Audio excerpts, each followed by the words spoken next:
Hello YouTube! Today in the Naughty Librarian I am doing my end of June wrap-up.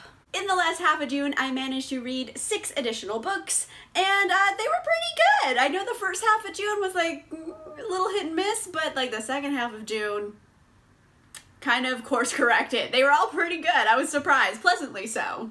Yeah, and I got a bunch of different genres, I got a bunch of surprise books that weren't on my TBR list, so let's just get into it. I got a bunch of reviewing to do. First category is romance, and I read one of them. I read The Boyfriend Project by Farrah Rochon. This was awesome. I gave it like 4.5 stars. I thought it was really great. It is a rom-com that also features a lot of girl power. Basically the premise here is that Samaya is dating this guy in the beginning of the book who is kind of a loser, and then she finds out 2 other girls are dating the same guy via Twitter, and then they all confront him at the same time. So that's kind of how this book starts, and obviously those 2 friends I'm pretty sure are also going to get their own books if this is a series. So I am in already. Like, I want to read more books in the series. And from that girl power episode of confronting the guy, they become friends, and also, they kind of get together and they decide, hey, let's focus on us for a bit. Let's not focus on guys. So they're kind of doing this girl power pact. And then, you know, wouldn't you know, enter Daniel, hot new guy at work,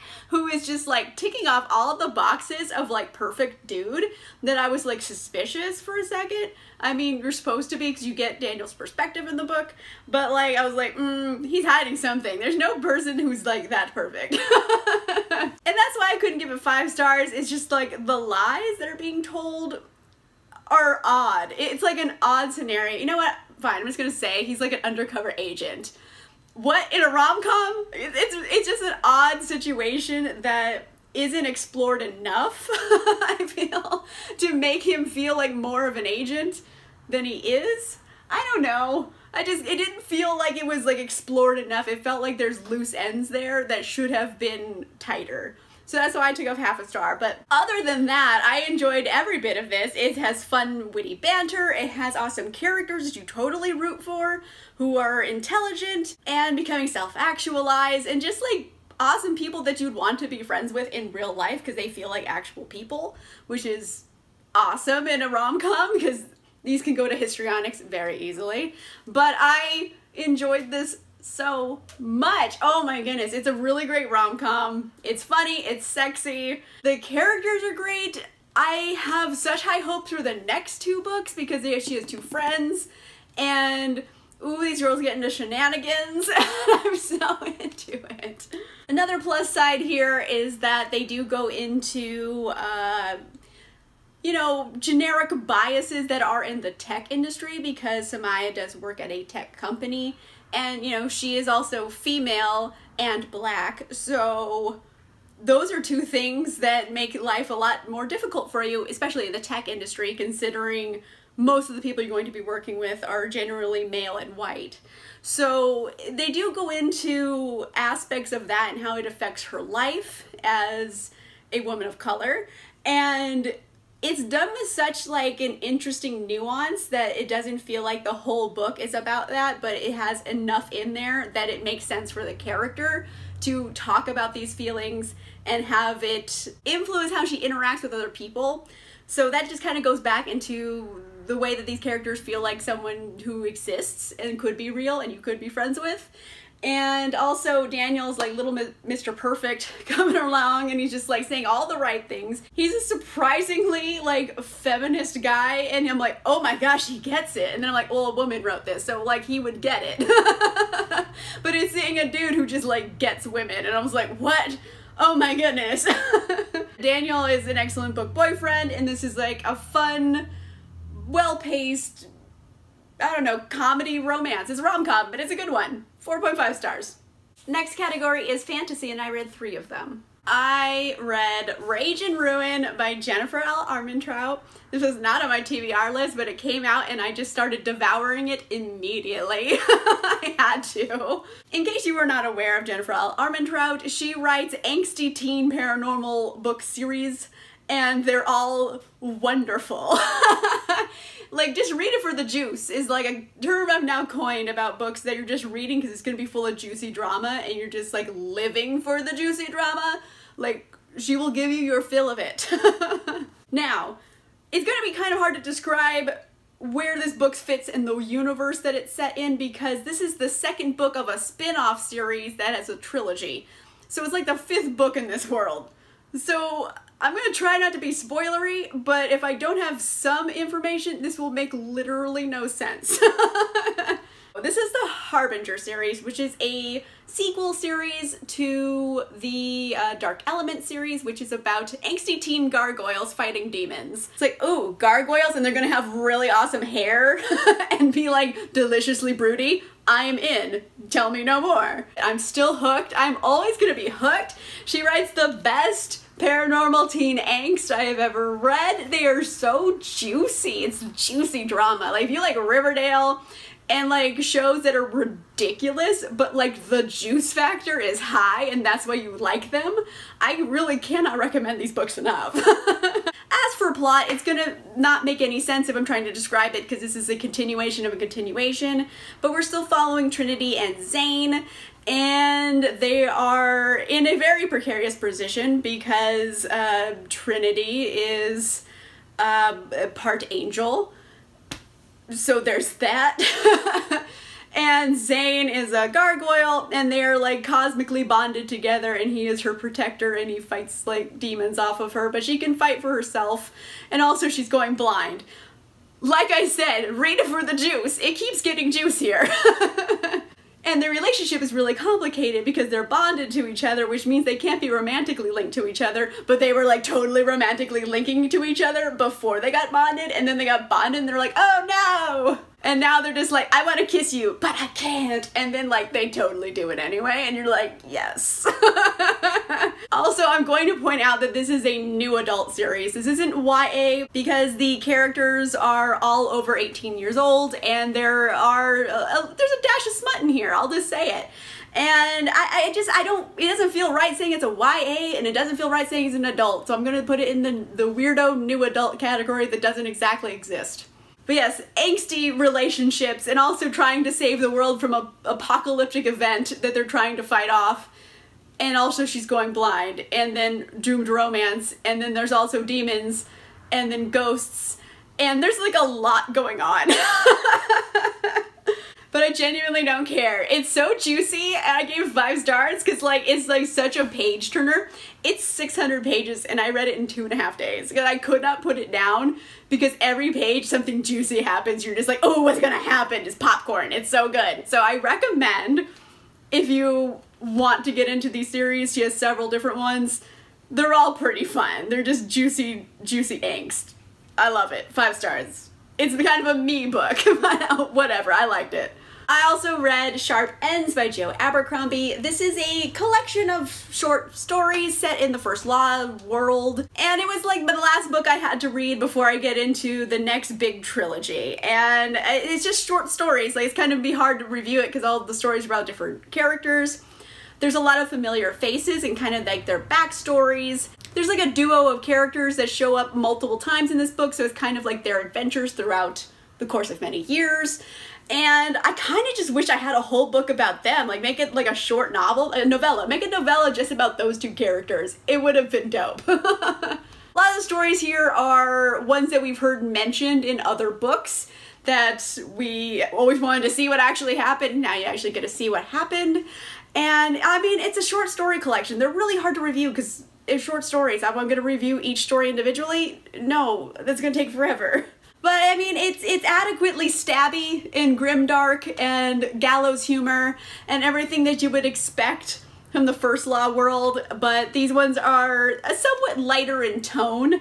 They're not so dark as the book gets, because the books get like real dark at points.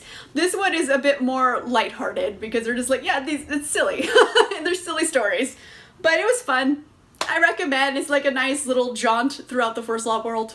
The last book I read was Steel Crow Saga by Paul Krueger. I am aware that there was some drama on Twitter with Paul Krueger. I read the book before the Twitter drama happened, I mean, the sci-fi fantasy world is kind of going crazy at the moment, but I did read this before the Twitter drama happened, but I did read the book, so I am going to review it. This book was kind of an endurance test for me. In the end, I did like it. It kind of came together finally, but for a lot of the book, it felt very disjointed and just, it didn't work right. The pacing was really off. There's 4 different characters we're following, and they're kind of in 2 pairs. And you have alternating chapters, and all of them have a perspective, so you have like 4 perspectives and alternating storylines. And the thing is, these characters don't even meet up with each other until at least halfway through the book. And one pair of characters is looking for the other pair, but the other pair has no idea that the people looking for them exist. So you have these 2 storylines going on that don't really have a lot to do with each other for most of the book, and you're just like, why am I reading this? This makes no sense.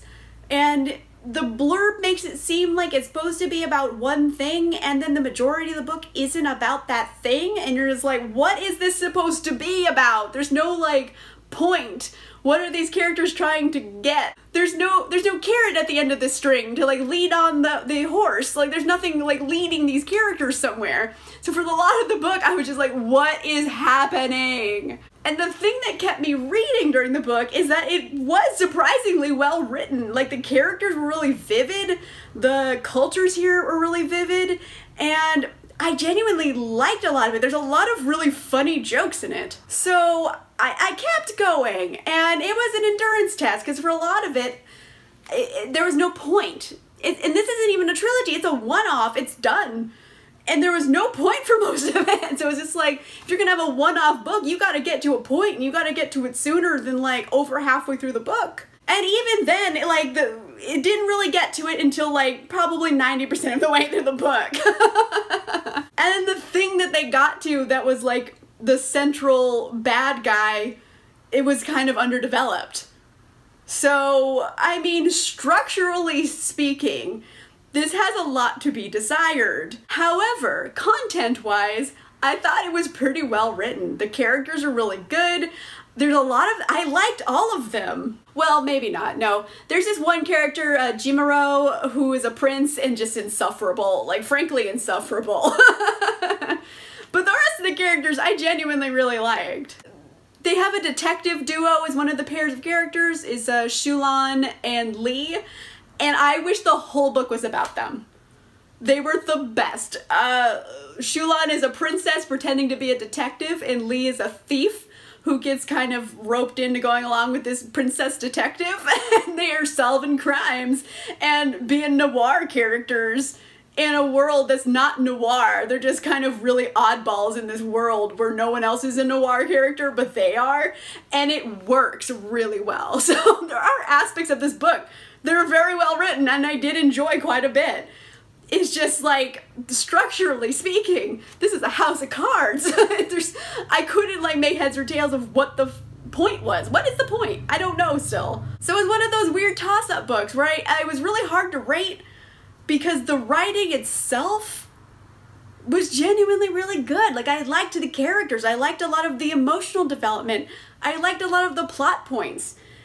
But structurally, it's a hot mess. So, like, how do you rate that? I'm not really sure.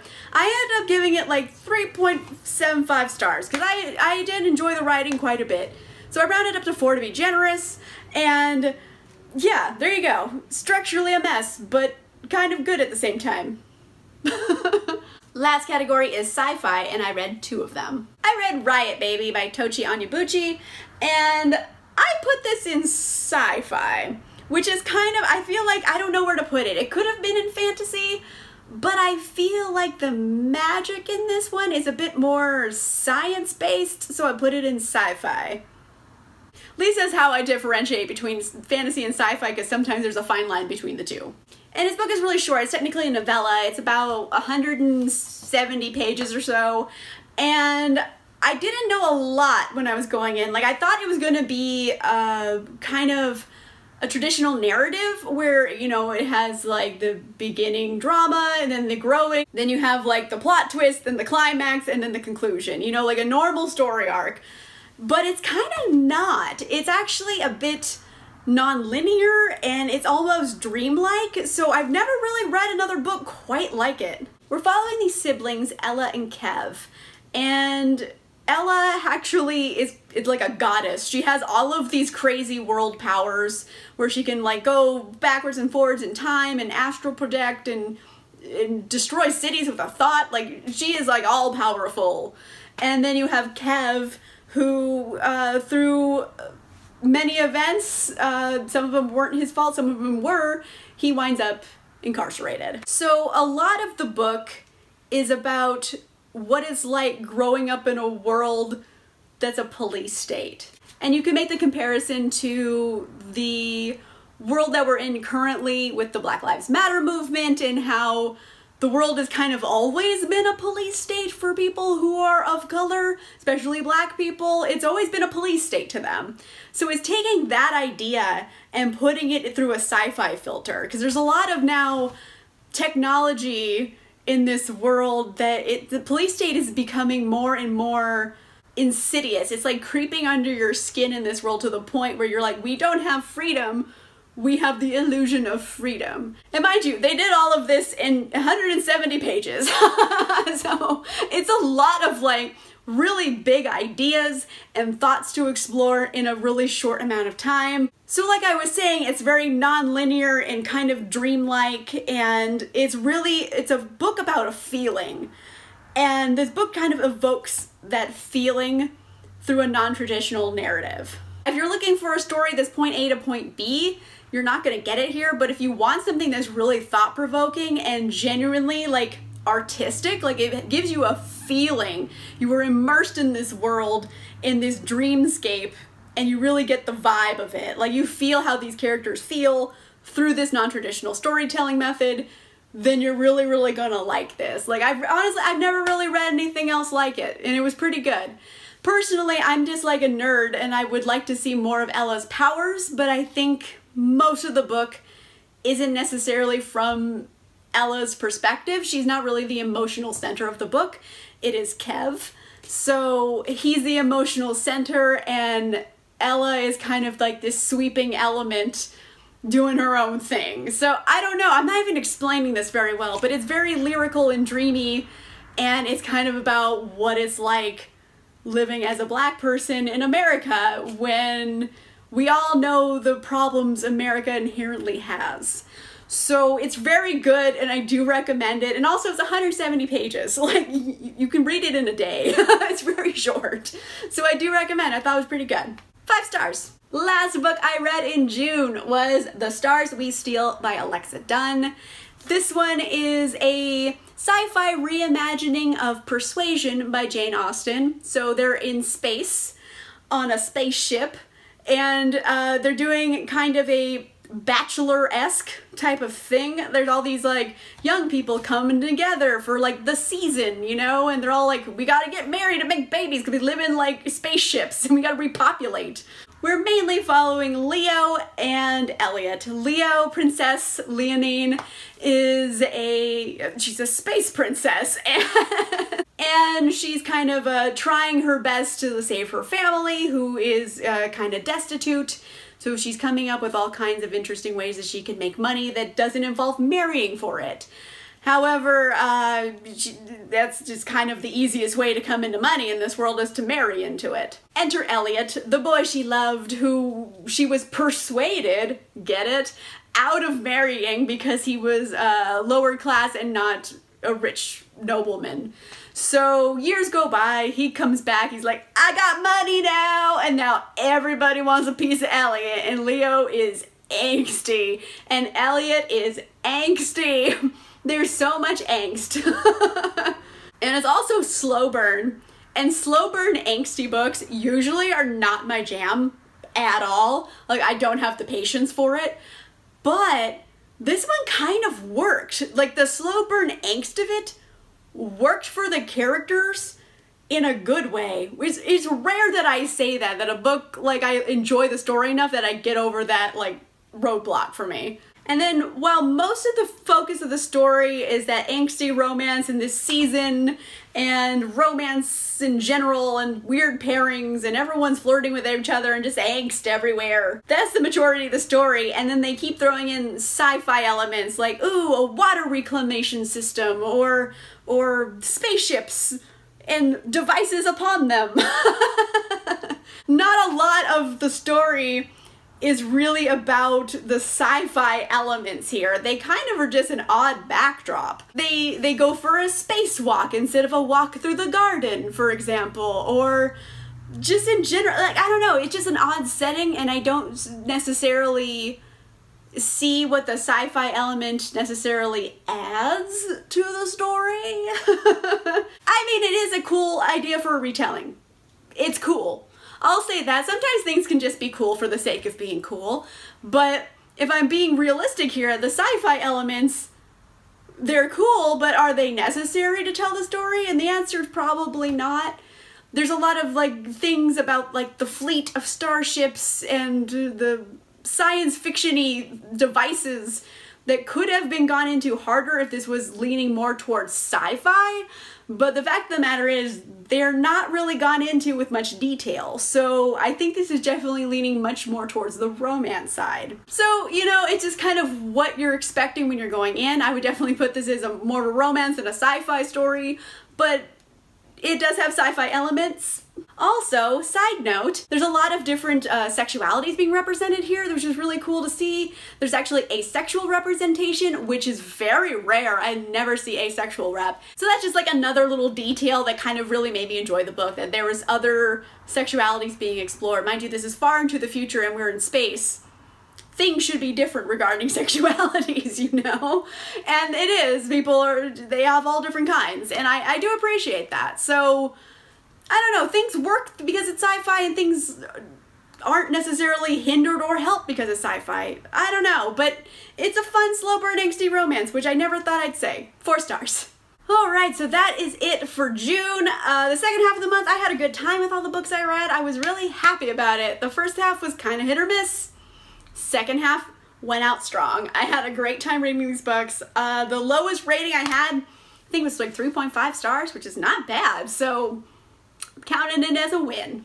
Let me know in the comments down below, have you read any of these books, and if so, what were your thoughts? Did you like them? Did you hate them? Or, I don't know. Happy June! Say something you're excited for summer. I don't know. Let me know in the comments down below. If you like this video, make sure you give it a like, and if you want to see more videos, make sure you subscribe. And I'll see you guys soon. Bye!